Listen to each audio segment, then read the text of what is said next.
Yung under-desayang lalaki, walang kaligtasan yun. Impyerno pupuntahan nun. Kasi binabaliktad mo yung kapangyarihan ng Diyos eh. Sabi ng Diyos, ang babae sa ilalim ng puder ng lalaki. Tingnan ninyo si Eva, bakit siya kumain ng bawal? Kasi wala si Adan eh. Hindi man lang siya nagtanong muna kay Adan eh. Ang ginawa, kumain na.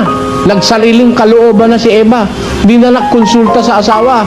Alam niyo, ang isang mabuting pamilya, ang babae, pasasako. Dapat, pag may asawa, ang asawa, lalaki, yun ang president. Ang lalaki, pang-ulo ng asawa.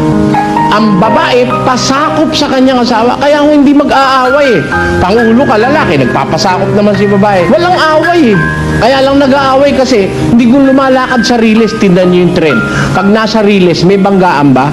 Wala. Basta nasa rilis ang tren. Pag na-discarril yung isa, magbabanggaan. Pag nawala sa rilis, may rilis po ang babae, may rilis din ang lalaki. Parehong makakalakad kayo, smooth na hindi madidisgrasya ang kahit na sino. Eh ngayon, bakit may disgrasya? Na-disgrasya yung mga anak, napabayaan, naging drug addict. Napabayaan yung mga anak, naging sugarol, naging standby, naging palaboy na lansangan. Bakit? May hindi lumalakad sa rilis yung mag-asawa.